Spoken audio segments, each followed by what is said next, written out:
Velenjčani so naposled le našli formo, doma so premagali Maribor z 2:0, tudi Celjani so padli na gostovanju.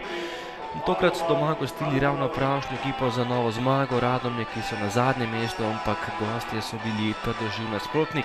Tole je že prva akcija in prečka Jeliča, ki je zgrešil zares veliko priložnost z nekaj metrov žogo na mesto mrežo poslavlja prečko. Tole je bil še strel Klinarja, ki je stresel okvir gola, potem pa priložnost za Radomlje, prva akcija gostov in v 29. minuti je Balogo nekaj sreče za vrhunca, ki je zadel za 0:1.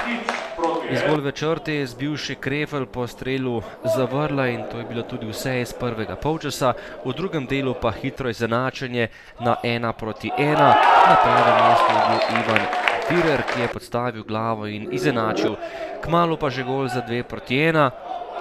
Lepa akcija Radomljev pred vrati Zmeda in Knezović je žogo pospravil v svojo mrežo in Radomljani so spet vodili.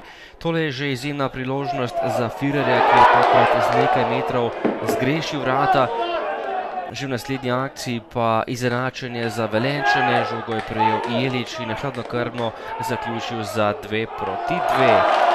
Veselje Dragana Jeliča, časa je bilo še dovolj, še manj kot pol ure igre do konca. Velenjčani so imeli še eno priložnost, tokrat je streljal Radujko, prava bomba in obramba vratarja gostujoče ekipe, gola tokrat ni bilo.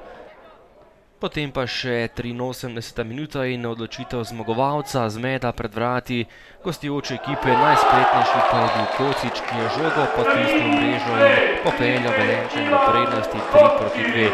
Dvakrat so domači zaostajali in potem tudi povedli. Tole pa je še izjemen prosti strel Jakiča in dobra obramba.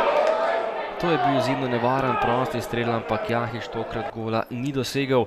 Potem pa še priložnost za goste po kotu, Barukšič je streljal, izjemna obramba Rozmana, ki je žogo uspel izbiti v kot in tekma se je končala na koncu Radomlje, poražene v Velenju s 3:2. Ja, res je, tekma je bila napeta. Mislim, da današnja tekma je pokazala nekaj naših slabosti. Predvsem to, mislim, da smo prvih 5-10 minut dobro krenili v tekmo.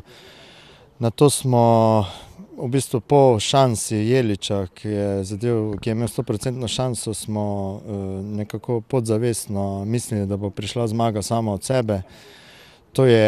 To se v nogometu kaznuje, Radomlje je odigralo dobro tekmo. Ja, kot že večina tekem v tem prvenstvu se je tako izkazala zopet ena dobra tekma na obeh straneh. Bilo je veliko šans in mi in Rudar si ustvaril ogromno šans. Na koncu pač se je izkazalo, da so imeli pač oni več sreče oziroma znanja in so pač se poprit pripeljali ta rezultat.